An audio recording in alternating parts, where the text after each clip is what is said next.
place to be is living free in Tennessee. Welcome to Living Free in Tennessee, where we talk about building the life you choose on your terms. Today is Friday, March 7th, 2025, and it's episode 1013 of Living Free in Tennessee. And it is a Homestead happening show. And you can see there's all sorts of Homestead happening in my living room. I've got laundry hung out. I've got a dog down here. You can't see her. I've got firewood. It's a fun day on the show today. Tactical will be joining me, but he is out in the prepper pantry with, dropped my phone. He's out in the prepper pantry with Ryan Stever right now, kind of going over what is going to happen today. We're getting into utility moving time now. And I believe Ryan, there you go, there's the dog. I believe Ryan is going to be moving the utilities or starting to move the utilities today. And that's good because once that's done, we get into the final paneling. And then I can finally put things on shelves in my pantry after 6 months of having no pantry. So I'm looking forward to that day very, very much. I really appreciate Ryan making time to come out here and get that done. So there you go. I do want to talk about a featured event today, and I'm going to see if I can get this up for y'all. But it is a soil remediation work day that I just heard about yesterday because it was in my feed, and I don't know why I didn't hear about it till now. But anyway, on Sunday from 11 to 5, we're going to be having Billy Bond and some other folks are having a bioremediation work day in Marshall, North Carolina, 11 to 5 p.m. So it's 6 hours. And the only way I found to get information about it is on Facebook. So I've basically put the link in the show notes, and it's not coming up on Facebook because apparently Facebook is giving me some censor here. So anyway, I'm getting all sorts of crazy notifications. So, okay, I got it up. And I'll go over to Living Free in Tennessee, and then I'll click on the link. I know you guys love listening to me do this. It's super fun. But it is what it is, as we say in Generation X, which is something that I have had a lot of experience ising what we're ising. So March 9th, Sunday, 11 o'clock, bioremediation workday. What you're going to be doing is learning about planting trees, using trees, and how the design was done for the bioremediation. What's happened in North Carolina as a result of all of the flooding that happened is toxins were introduced into the soil. So I know Billy Bond and Alan Booker have been leading the charge on getting this done. And, it would be really nice if Tactical were here because right now everything's gone crazy. Everything has gone crazy. Then my computer went into full screen mode. I can't actually find my StreamYard thing. And here we are. Hi, everybody. We're back. I was trying to find the stupid event so you could see it, which is very important. Fridays are a little bit more casual. So here we go. Bioremediation Workday, Rollins Community in Marshall. Billy Bond's going to be there, and he's going to be talking about, look here, plant trees, how they work for bioremediation. You're going to plant a lot of trees, strategies and lab resources for soil testing that you can trust. So ways that you can test your soil if you're in that area. And then plans for large scale stream bank restoration. If I could go to this event, if I wasn't already double booked this weekend, which is also why I'm missing the Refuge Ruckus, I would head out to this because I know this. After talking to Brigitte, I don't know, Brigitte, who was just here 2 weeks ago on her way back from North Carolina, out of the area to another project she's working on.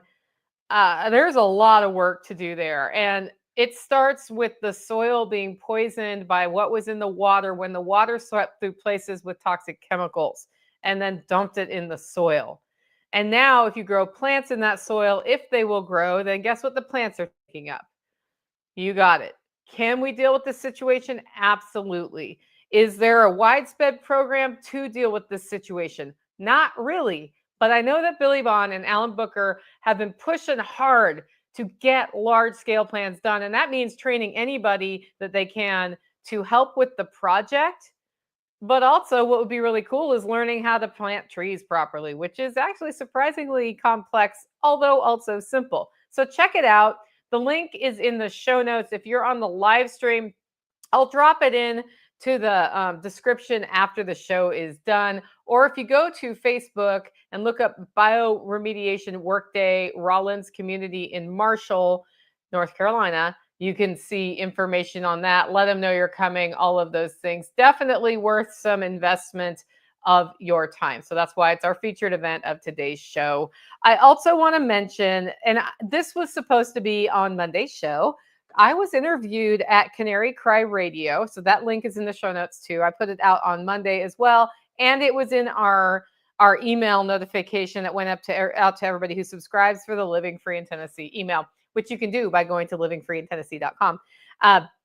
I was interviewed by those guys, and they don't do live interviews. They do an interview and then they produce it a week or two later. So last Friday, I got to talk about homesteading and freedom, and it was super fun. I really enjoyed the conversation. I'm hoping to drag those guys onto one of our Living Free Podcast Tuesday shows, and we'll see if that comes together or not. Maybe we can even get somebody to come out to one of our events someday. We'll see. I don't know, but check it out because I definitely want to give them some traffic from that, but also it's a little bit different of a conversation than you hear me having usually on the podcast because we went a little bit more onto the freedom side of things. Okay. You ready for me to thank two sponsors? We've got two today. The first one is the Wealth Studying Podcast with John Pugliano. John, who will be here at the Living Free in Tennessee Spring Workshop at the end of April, has a wonderful podcast. In fact, he gave a pretty cool episode this week about how the markets have gone since Trump came into office and then recently, and what that has made him do as far as making his investment choices. Check that out at investablewealth.com. Just click on podcast and you'll get right there. Or you, of course, can just type in the wealth studying, like homesteading, but wealth studying podcast on your podcatcher. Our second sponsor today is Discount Mylar Bags. Discount Mylar Bags sources things in bulk and passes the savings on to you. If you're a Living Free in Tennessee member, you can get a discount. So log into your dashboard for that. But also, Toby's just a really good guy. He's been to Self-Reliance Festival a couple of times with a booth, supported me in many ways, and he does share a stellar product. I use Discount Mylar Bags for the coffee I ship even. Check him out at discountmylarbags.com. With that, it's time for all of the points that I'm going to be discussing with the tactical redneck who is not here. And what's going to happen is he's going to walk in at some point in the middle of this show, and he's going to go straight to the coffee machine and make a coffee. And then he's going to pick up his mic and realize it's not on. And then he's going to have to turn it on, and then he'll finally give some additions to this show. Hello from Trashville, Carson. Welcome. Am I seeing a new name? So this apron has a bad word on it, but this is what it says. That's right. I am wearing, this isn't a new apron, but it is an apron I've worn before. And I've been making, 50 Scotch eggs here for the spring workshop. That's what I'm doing this afternoon, that and picking up my car from the mechanic. So I decided to put this particular apron on, but it has a word I don't usually say on the podcast very much anymore. And it says, "I'll feed all you ones." That's right. And I usually wear it when I'm cooking for the workshop because it's always like, make 400 meatballs. Or in this case, I'm making 50 Scotch eggs. I may make a few more.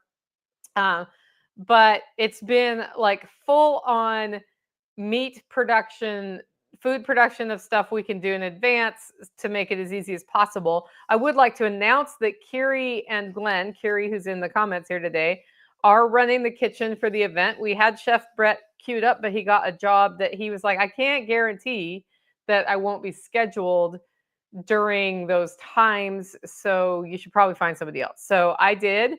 And we had a great talk about the menu, which is going to be put up online over the weekend. If you're coming to the workshop, you'll see in your email, like it links to where the menu is. That's the email is going out today for y'all. Your hey, don't forget to come to the workshop and all the stuff about the workshop. I'm actually keeping the agenda and the menu online this year because as Carrie Glenn and I work together, and as the workshop comes, and as we source things from the network, the menu will change a little bit. And rather than send out a million email updates, I was like, I'm just going to put it online and say things are going to move a little bit. And but I do know that we're having Scotch eggs, and I will share the recipe of how I spiced the meat for that. It's a little bit different than the recipe I shared Monday, but I consider recipes to be a framework and not rules. So I looked around and I was like, I think it'd be really tasty with a little bit of rosemary in it, actually, not a lot. And then I put some cayenne pepper in it, which was not in the original recipe. And the cayenne pepper actually really adds a good like mouth balance. It's not like super hot, so you don't need to worry about that. But having some of those stronger spice flavors in the meat for the Scotch eggs, it actually balances out the fact that a hard-boiled egg doesn't really taste like anything but an egg with no salt, right? And so like when I have a hard-boiled egg, I like cut them in half and I put salt and pepper on them or something, or a little bit of balsamic, and it just adds a little interesting flavor to it. So but hard-boiled eggs taste like they taste, and that is what it is. And I have, like, as I've been getting into this world of Scotch eggs, I've been discovering that having a different flavor profile in the ground meat makes a huge difference in how the whole thing tastes. So it's been sort of a fun little adventure for me because I hadn't ever made these until like this year. It's my first time even playing with it. And it's something I always thought I'd do. And then it seemed like such a pain in the neck and so hard that I wasn't going to do it. And that's because a lot of the recipes that you read have like 27 steps, and really there's only a few steps. You hard boil eggs, you take your meat mix and you put it around the egg. And if you're going to do traditional breading, I believe you bread it and deep fry it, and that cooks it. Some people bake them and then deep fry them. I'm just doing a baked version with chicken flour, which is delicious. It's not going to be quite, like I've never had a traditional Scotch egg with wheat-based whatever. Carrie, maybe you could change that for me. I don't know if you want to bring one or do one while we're here in your spare time, running the kitchen. But I will say that I really like these, and I like them hot out of the oven. But this morning, I cooked too many yesterday for breakfast because I went for breakfast, and I just sliced it cold, and that was good too. So it's sort of a flexible food, and from a standpoint of wanting to eat more ketovore or carnivore, that's a really handy kind of food to have with you. Homestead made easy. Welcome. So yeah, that's my thought on all of those things. But that's why I'm wearing this particular apron today, because I have like all the prep work to do, and the more of it I do now. Real Scotch eggs involve haggis. Harder for me to pull off. Yeah. I'm not as delighted with the idea of haggis as other people are. So yeah, I could pass on that. We're not going to do haggis at the spring workshop, but I mean, not that we never would, but it's not on the agenda. I do have like lamb things we could use for that if we wanted to. I mean, we'd have to process a lamb though. But yeah, no. I'm being Midwest. Yeah, no. Anyway, we had some crazy wind this week, and luckily the weather guy's like, it's not going to be like tornadic, so don't worry, but you're going to have some like seriously straight line winds. And for the first time since living in the Holler Homestead, part of my roof blew off, and we haven't fixed that yet. It's not a big part of my roof, and it turned out there were a couple extra pieces of roof that were being stored up there that also blew off. So we were chasing metal around the yard. By we, I mean tactical, because I heard this big noise and I was like, well, that was interesting. And he was down at his house, And he's like, I was outside and this might not be good. And so I came outside and there were pieces of my roof. And then the next morning, I found out that those were extra pieces of my roof. But then some of my drip shield, whatever that's called, blew off. So we'll be reattaching that this weekend and doing some deeper roof inspections on all the houses here, because it was like there was only one other time where one corner of my roof peeled back a little bit in my second year here, and that was before I went through and replaced all the screws with longer screws on the roof because they didn't use long enough screws when they installed my roof. So that happened one other time, but other than, like, I've never had an actual piece fall off in a windstorm. So that tells me it was pretty darn windy. That and the fact that there is still stuff all over my yard from the windstorm, like things blew everywhere. And when you have livestock, you do have things out. So that was part of the fun. That was it that night? I think it was that night. Like, we got up the next morning and Tactical went over to the sheep that are on my property now, which is a mama ewe with her two sons who need a little bit of supplemental milk. And then the ram are over here so that the ram is not over there doing things that rams do, because while it is possible to have two sets of babies every year, we're doing one set, we hope. And so he needs to not be there. So they've been here for a few days, and Tactical went over there and he's like, well, the ewe is missing and the two babies are missing. And I was like, oh, great. And we had like crazy weather that night. And so I was like, well, she's probably over at the pasture with the other sheep. And sure enough, he went over there and she was over there with the babies. I think she got out of one fence and through another fence, as a matter of fact, to be over there. And Tactical has now walked in. You know where he's going? 2 guesses on where the first place he's going is. I know, I'm right. I already told you where he was going. He's going straight to the coffee maker. And then he's going to go to his microphone and realize he has to turn it on.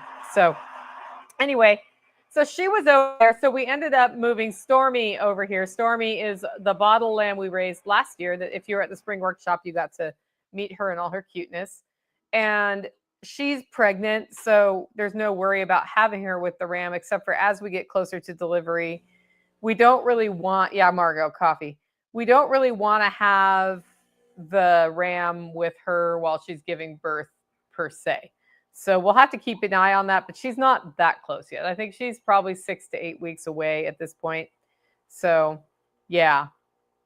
David Brooks says, family still happy and safe in their rent-free trailer in Roan Mountain. Haven't had a chance to thank all of you. Yeah, so David is our contact in Roan Mountain that we sent some money over for. And some of the donations went to get a single wide on his property livable for a family that had been displaced. And David found the family. And we didn't pay for all of the construction, but we paid for materials for him to do the work with. And they've been there now for a while, and they have it rent free for a year while they figure out how to get their lives back together. So that's pretty cool that was an opportunity. And we still have people in North Carolina living in tents. So like housing is for sure an issue out that direction. Anyway, so when you went over to the ewe who had escaped, was she in the fence with everybody? Yeah, so he's not answering me because he's pretending like his mic doesn't work, even though they can hear you on my mic. Okay. So was she in the fence or was she not in the fence? She was not.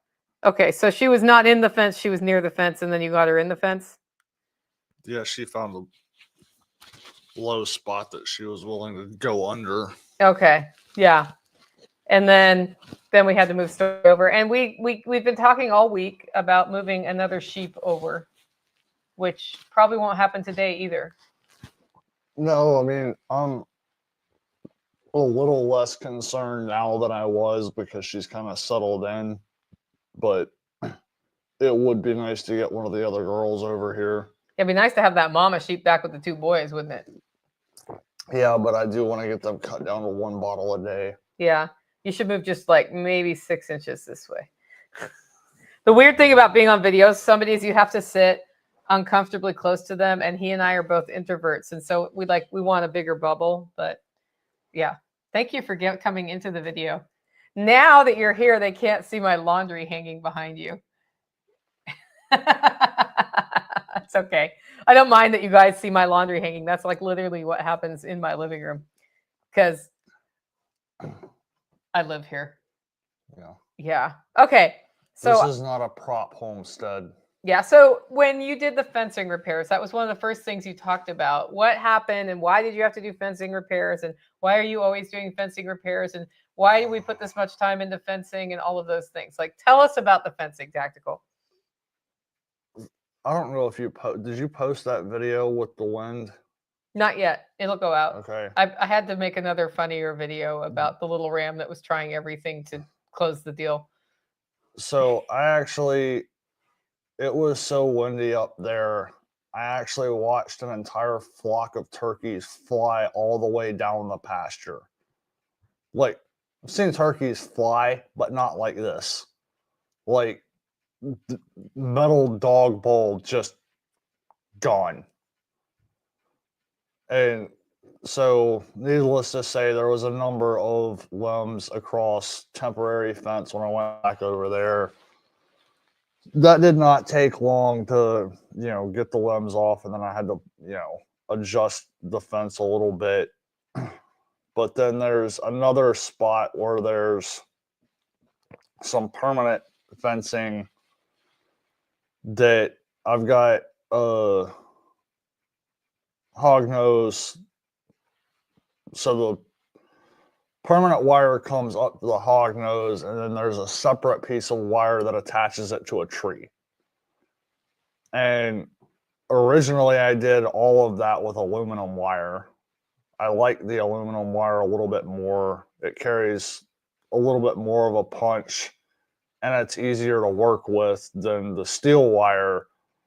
But I've stopped using that to attach the hog noses to the tree because they keep popping. And it's actually... By popping, you mean electric popping or falling off? Like the aluminum wire keeps shearing in two. Okay. And it's almost always where the staples are. And so I think what's actually happening is as the tree starts to try to grow around the wire, it's putting pressure on it. And then eventually it kind of 3 points of contact, one on the staple, one on either side with the bark on either side of the staple pushing on it, and it just shears the wire. So every time that happens now, I'm repairing that with steel wire for the part that attaches to the tree. Which he had to do after all that wind. I had one that popped, and then I've got another piece over there that I don't know if it's just from the trees swaying or what, but it's stretched out enough, and I don't have a spring on that one. So with a lot of them, especially the longer runs, I don't know what size spring it is. It's like a 7-inch heavy gauge spring. I'll put that in there and stretch it until the spring stretches just a little bit, and that absorbs a lot of that motion. And if you get the spring stretched out enough, if it makes it to where the wire is going to sag, the spring just contracts and keeps it tensioned enough that it doesn't like hang down and touch the ground or anything. Yeah, with electric fences, you just don't want to touch the ground. Packrat says aluminum work hardens earlier than steel and stretches more and easier. Yeah. So, yeah. The things you learn on a homestead. Yeah. Like people think homesteaders aren't smart or like giving up something, but all of the things that you have to learn for a homestead to work. Like metallurgy. There was something the other day, and it was like, somebody on a video indicating that, rednecks or conservatives are stupid or something. And I'm like, well, I don't have to wait 3 days because I called a dude to unclog my kitchen sink. So if I'm stupid because of that, I'll take it. Well, you do know that yesterday on the live stream, I said we should be putting an olive branch out to our liberal friends because they're starting to feel insecure about society and talk about growing their own food and prepping. And rather than gloat like you are right now, we should ungloat and put the olive branch out and be like, yeah, because the more people who take control of their lives, the less they want governments up in their face in their lives. It's a natural thing that happens. So that it actually works in our favor. And, you know. That wasn't me gloating about it. It's just like when somebody says that, you know, people like us are just a bunch of like backwoods rednecks that are stupid. It's like, well, I'm not the one calling a dude and waiting 3 days without a toilet because I don't know how to work a plunger. Like if that's like if knowing how to work a plunger is the definition of stupid, I'll take being called stupid. So when you were a kid, did your mom or did the Easter Bunny hide eggs? I guess. Did you do Easter egg hunts? I mean, it was something that happened. Did God give you an Easter egg hunt this week in the pasture? I mean, kind of. Yeah, tell them about that. Yeah, so I mean, I mentioned the fact there was a dog bowl missing, but there was like all sorts of stuff. So the wind blew all the stuff everywhere. Like the lid off the dog food was missing, but the container that holds the dog food was there. Yeah, it blew the lid off and it was raining, so I had to shovel out the top layer of dog food and just threw it out in the pasture and then brought the bin back over because literally in the middle of a pasture, the lid is just gone. There's this concrete tray at the very edge between Bob Geyer's at the very bottom corner. That's not surprising at all. That blew, yeah, so... I actually think I know where that one came from. Yeah, so what do you use concrete mixing trays for in the pasture? I use it to set the reels in because where we're at, there's never, like, you can't hang it on another fence because there's no fence there. And it's like all of the posts that you see companies make to hang the reels on, it's like I will never get that into the ground without dynamite. Yeah, so the reality of rocky pasture is that not all posts are created equal. Yeah, and so what I ended up doing, I've tried a couple of different things, but what I wound up doing was just taking a couple of concrete mixing trays, drilling some large holes in the bottom in the corners so that water can drain out, and I just set the reels in that. But I mean, that keeps them from grounding out to the ground. That's why he's doing that. Yeah. And so, I mean, I've had to put some of those back a couple of times from the other day, and then there was the lid and the dog bowl were both missing, and I found both of them. There's a couple of little ravines that go down, and I found one in one and one in the other. And it was actually like really impressive to try to figure out how did the dog bowl go across all of those logs up and over and down into this other ravine. Like, it's not like it could just like roll across the ground because there's a bunch of logs there. It's like the thing had to have gone airborne. Yeah, the wind, they say straight line winds, but I don't know that it was particularly straight. Yeah, and it was also coming in a odd direction because it was going across the pasture as opposed to like up or down. Yeah, that's true. So, yeah. Sometimes the wind blows predominantly one direction here, and when it whirls the other direction, all sorts of things go wrong. And usually we get tornadoes when that's happening, but we did not get tornadoes this time. Thank goodness, because like 2020 tornadoes happened in March. Yeah. Around the same time, and that like killed people and leveled whole neighborhoods. Packrat says the young progressive from my office is worried enough to start her own bucket garden behind her apartment. I'm answering questions and encouraging her every step of the way. Yeah, it's amazing. Yeah, it's amazing. I didn't expect that was not on my bingo card for the year. Young progressives get concerned about stability of the economy and start growing their own food. Yeah. Which works in our favor. So, because then they're going to run into you can't grow food because of rules. That they voted for. That they voted for. Yeah. So the last round of seedlings are going to happen this week. I'm having a problem with all my seedlings. There are like too many seedlings in one place. I'm looking at my shelf. Too many seedlings. And so we're working on getting the beds up. I had it on the agenda for today. I know it's going to slide till tomorrow or the next day because we need to go pick up my car. But I'm getting all of the early weather stuff out, and then that frees up more space for my tomatoes and peppers. I've got like my first round of jalapeno peppers are above soil now in their trays, which makes me super happy. And then we'll get the tomatoes going, and that's actually right on schedule. And then I can decide if I want to do another round of lettuce or something. I've got 12 lettuce plants this year, that's all. But we did get some super 16. lettuce. You know, tell them about the super lettuce we got. We have the best veterinarian in the world for the livestock, and Yeah. she's been a veterinarian a while. Like, she's getting near the point where she's gonna not be wanting to take care of my animals anymore.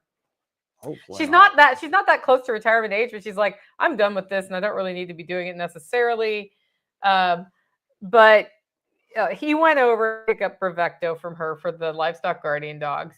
Yeah, we ended up in like a whole series of conversations about this, that, and the other, and ended up talking about like food, and I don't do grain, and getting to the point to where I don't eat enough potatoes, that if I do eat potatoes, my gut's rejecting that. And I mentioned the fact that, lettuce, on the other hand, I mean, I can go months without eating lettuce, eat lettuce, and be fine because, it's lettuce. And we, of course, don't buy it in the store, and we don't have any growing right now. And she was like, oh, well, I got this lettuce, it's blah, blah, blah, and so forth and so on. So she's like, let me go dig you up some. Yeah, so she has lettuce that she bought like what, 7 Yeah. years ago, 8 years ago? She got it like 10 years ago from somewhere. Probably the Baker Creek catalog, which is deceptively scary and makes you spend money. I don't think it was Baker Creek, but it might have been. So what do you remember the variety of lettuce? I think she said it was like Tango or something. Tango? Okay, we'll look it up and see if one looks like it. But I've been outside most of the day, yeah. so my But body he's got temps. this wonderful hand knit hat that Trish sent that everybody's kind of looked at like, am I going to wear that? And then it has not left his head since he put it on. He loves that hat. It's warm, but it's also ventilated too. So my body temp has not come back up yet. And my fire is not going very strong right now. Yeah. But anyway, she's got like a bunch of these that have just come up in her had come up in her garden, overwintered, and so she just walked out with a shovel and a box and threw 4 of them in a box. And I threw one in my AP yesterday, and I've got 3 more that need to go somewhere. Yeah, so I dropped the Subaru off yesterday because he had an appointment in town near where the Subaru to get an alignment, because it's really shaky when I drive it, and I decided to pay them the extra $10 to do an inspection, and they did an inspection and everything's broken on the car. Is that a good assessment? Yeah, the drivetrain's kind of beat the drivetrain things, and that's why it's not driving the way I think it should be. And every time I talk about it, people are like, yeah, but Subaru's drive rough. I'm like, no, you don't understand. It's not right. And I had a lot of people not believing me for 3 weeks about this, including mechanics I was paying to troubleshoot things. So the guy called me and he was like, well, it won't cost as much as a new car to fix this, but gave me an estimate of $5,100. And I was like, well, I think I'm going to be looking for used parts, because it's not a new car anyway. It's a 2013. Yeah. I know I can source the parts, and possibly doing the work ourselves or with some friends who can do the work for money. I don't mind paying people, but $5,100 was what I got quoted for all that. And I'm sure they're not screwing me, by the way. It's just like they have their book, which says what things cost.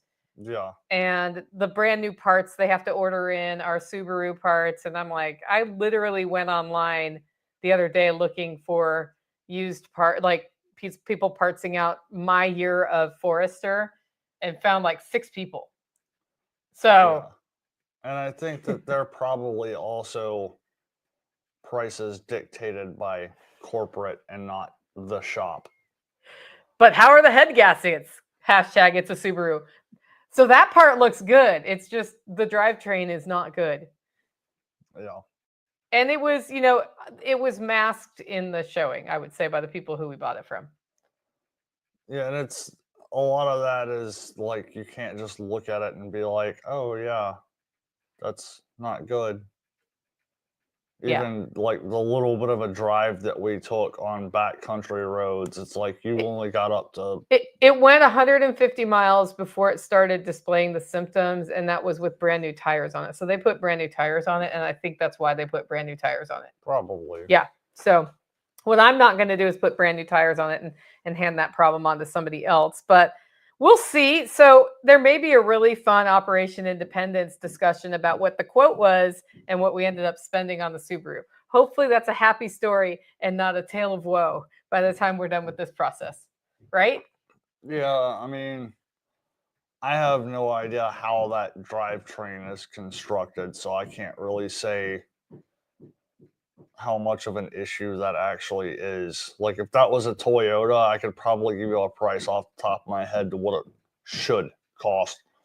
But like, I'm assuming that's independent front suspension, but I have no idea. Yeah. So I assume also that they are not giving me a screw you over estimate. The guy was like, I'm really sorry to give you this number, and it's a really big number. And the only context I can give you is it's cheaper than a new car. And I was like, so we're going to pick that up today. And I don't think I need that alignment after all. He's like, no, I wouldn't do it till after you fix all that stuff. And I was like, okay, I'll be back when that stuff is all fixed, basically. So they've been super responsive. So I'm not unhappy with them. I'm just like, it's like going to the dealer sometimes for getting repairs. Like it's the highest cost estimate you can get. Yeah. And this is one of the highest cost tire stores in town. That's also like, I won't say who it is, but that's who it is. I did not get the feeling like I got from the one tire shop that told me that I needed to replace the ball joints on my 1984 Toyota pickup truck that doesn't have ball joints. It has knuckle bearings. Jose and Caridoli are here. Hmm. That means that I can't shirk my workout because she joined my live stream today. Okay. I was telling Kiri like the last week or so, I've been pretty bad about getting my daily workout in, which means I haven't. And I felt terrible yesterday. I was talking to her on the phone and I was like, so right after this call, I'm going to go swim laps. And then I will have done my workout, which I did. And I felt instantly better after doing that. And I put my little stone in my little positive reinforcement stone container for doing a workout. And you didn't know any of that happened because you weren't here. But anyway. No. So today I got to figure out how the workout gets fit in and we pick up the car and I finish making 50 Scotch eggs. Yeah. But it's a decision, guys, not a life is happening to me thing. So, but yeah. So that's my confession about my workout schedule. Yeah. Yeah. It's never good when I don't work out, right? Mm. What'd you do to your indoor aquaponics system this week? I've got it at least temporarily up and running. I had an indoor AP a while back and it just didn't work like I wanted it to. And so I wound up yanking the entire thing out. And I built a custom shelf from scratch with new materials instead of recycled stuff. And got a whole system set up. I need 2 more hose bar fittings to make it, 100% the way I want it. But I got the hose temporarily going into places, and I've got the lights temporarily hung, not the way that I want them, but it works for now. And so I've got a couple of things started, a couple of seeds in there that haven't sprouted yet. And I need some plants and some fish to go in there. But then the next phase of that is I've got another section on the middle shelf with room for seed starts, and I've got some plants up there right now, but most of it's like already dead, and I watered it to see if it would come back, but most of it did not. So you can take my overflow plants now? as soon as I get some lights up on that side, yes. Okay, cool. And the reason he doesn't have lights up, guys, is that he's reconnected with one of his passions recently. Right? What? Rebuilding four-wheelers. Oh. One time I went, let me tell this story. Oh I go down to Jack's. Taj Mahaler is clean. I come back from Jack's. Taj Mahaler is completely choked with parts of four-wheelers. He has 2 four-wheelers completely torn apart under Taj Mahaler. And I'm like, I have an event in a week and now I'm pissed off. And he's like, I have to rebuild the four-wheeler somewhere. And he had gotten really pissed off because some part broke on one and another, like different part, tore them both apart, and then took all the best parts from both of them and built one four-wheeler out of it. Basically, yeah. Yeah, and it took him for like, I remember you were grudgingly moving stuff out of the way right before people were arriving for a homesteader meetup. Yeah. The tension is real here when Taj Mahaler becomes car repair area. Yeah. And then recently I bought an all-wheel drive version of a TRX 300 because the one I have is only a 2-wheel drive and it cannot go everywhere. And I specifically wanted the 300 because it sits lower, and so it is very stable on top of that mountain as far as not, trying to barrel roll down the hill. And found the best looking one that I could, picked it up. It was in really rough shape. There was some parts on it that I couldn't tell how bad they actually were until I started pulling things apart, and I was like, oh, well, this piece is completely toast. Like chunks of metal that are just no longer there. So a lot of effort into getting everything cleaned up, and then I took a bunch of stuff to get powder coated, got it back to the house, and was absolutely livid when he held that grudge at least till midnight that night. Yeah, I was pissed. There was a storm cloud over his head, walking around the whole thing. They powder coated the wrong parts, right? Well, I mean, there was one part where they powder coated the part that wasn't supposed to get powder coated and didn't powder coat the part that was supposed to get powder coated. There was another part that wasn't supposed to get powder coated at all. They put a really thick, really horrible powder coat job on that one, which lots of effort to strip off brand new powder coat. And there was sealing surfaces that they didn't tape off very well, so there was powder coat on that I had to sit there and grind off. So it's like, instead of just coming back to the house and putting this thing back together again, finally, it's like another week and a half's worth of work to undo their screw ups. Yeah, so I haven't seen much of Tactical this week because he's always mysteriously missing, and I'm pretty sure where he's mysteriously missing at is related to that four-wheeler. Periodically, I've been going in burst with it, especially at night. And so, like last night, I stayed up a little bit late because I've managed to get most of the back end put together. I haven't torqued anything down, but at least, all the seals and everything are sealed so that there's not, a bunch of dirt and grime getting into things. And so I'm waiting on an O-ring, and I can finish putting the back end all the rest of the way back together again, and then start working on the front end. So yep. I'm actually excited to be able to get this thing up and running, and then it's going to need new tires, but it's going to dramatically increase the capability of... Will it need $5,100 in drivetrain work? It's not 5100, but I have spent a decent amount of money. But I'm basically the drivetrain on this is gonna pretty much be brand new by the time it's all said and done with. Yeah, and I think he actually liked tinkering on this one. Am I right? I mean, I like tinkering on this stuff, but this one has been an enormous pain. Okay. Like, they definitely like spray painted over. So the week I got back from Jack's to do that site visit where he's going to move his fall workshop to, I came home and processed a lamb. And because of that, was like super sore up here. Yeah. Because it was just like a little too high for me. And that makes me want to make a different kind of pulley system for the processing area that we're going to build someday that is not on the immediate list. But my shoulders are sore this week. Do you know why? I have sliced so much bacon this week. Like hours and hours of slicing bacon has happened this week. So I have been like a lot of my extra / even primary time has been Little Miss Homemaker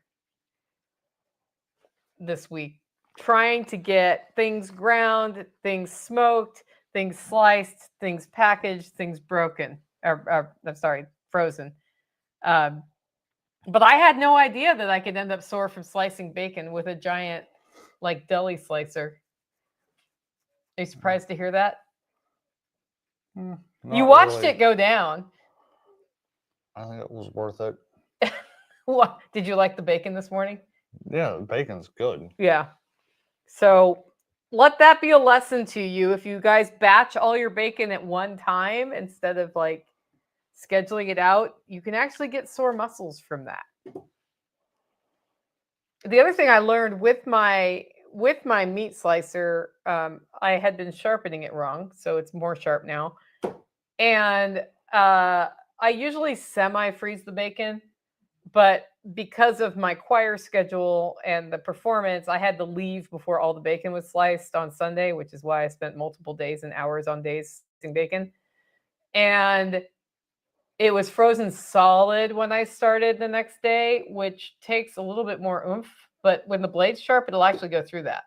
Yeah. And it sliced much nicer frozen all the way. And usually I'd leave it sort of at this 3/4 frozen phase. So now I'm wondering if I buy a commercial grinder, can I just freeze things solid too and throw the chunks through frozen instead of semi-frozen? I don't know. If Backwoods Butcher is listening to this, let me know about that. But yeah. You know, having the commercial slicer is a game changer on the bacon, because what I've done in the past is used like a little home grade one, and that works-ish. And then I got kind of sick of cleaning it because it didn't work that great.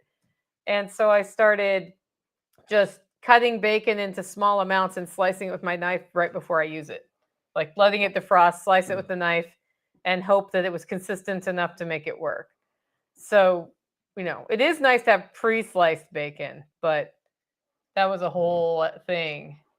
Anytime I hear the statement, we can just get it done all at once, I do not need the context of the rest of that conversation. I can tell you that that's a horrible idea.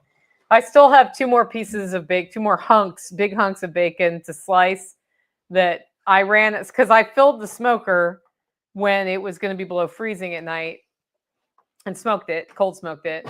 And then the next morning, like, got up and took it out of there. And then the next night I did that. And then the next night it wasn't below freezing, but then we had a night below freezing 2 nights ago that I smoked the last of the bacon. There's one more piece in the freezer that hasn't spent its 2 weeks curing in the fridge. But that one, I'm just like, it's going to wait till the fall or whenever. But what's amazing to me is after all of this, how quickly we can go through bacon, like all of that bacon.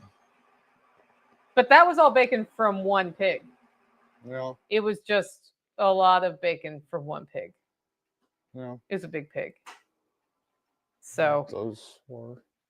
The other thing is, next time I make bacon, I'm going to cut it to the width of my meat slicer, because it was just a little too wide. And so then I'd have to trim it down and then cut that in half the other way and go the other way so you have reasonably long pieces of bacon. If I had a bigger meat slicer, I have the 10-inch meat slicing blade. Like a 12 or 14-inch blade would be better for bacon. Or something that just goes longer, but this one doesn't. So that's the deal there.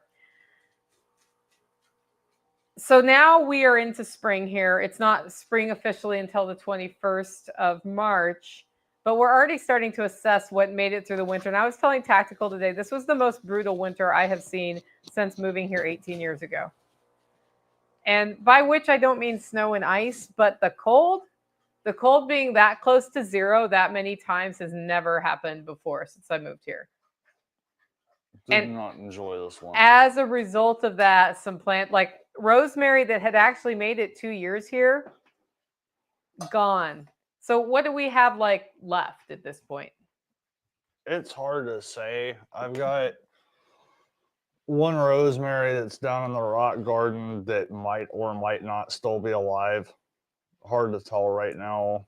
I've got a whole section. It's actually interesting. The strip going down to the pond. There's some stuff that was closer to where the spring comes out that's still alive. There's some stuff that's further away down by the pond that's dead. And then there's some stuff kind of in the middle, but all the way up at the top of the hill that's still alive. And I thought that was the stuff that was just going to get nuked. There must have been like a heat sink there, some sort of heat battery in the stone. There's maybe. There's some decent sized rocks up there, and it gets early morning sun. So that's the only thing that I can figure. Or the spring water, we don't know where that goes underground, and the spring water would be heating the rock too. Yeah. In theory. And then also with, cold settles, so being slightly up the hill, the cold goes down below that spot. Maybe we should put a rosemary near the spring.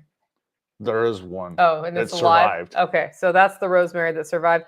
I had comfrey, like my comfrey's beat back. It'll come back, but it hasn't gotten that far yet. But the comfrey at the base of my rock wall that I put in under Taj Mahal never died all the way back. Yeah. So that's another place where things that don't want to freeze too much can go. Yeah. So it was actually a pretty good year for looking at microclimates around here on the homestead because we had that extreme weather. I don't know if my banana survived, and I'm afraid to look at it at this point. Ryan's on. I hope I don't break your internet by watching on your Wi-Fi. Ryan's here working on the prepper pantry. He's starting to move the utilities for us. So, yeah. There was a whole conversation about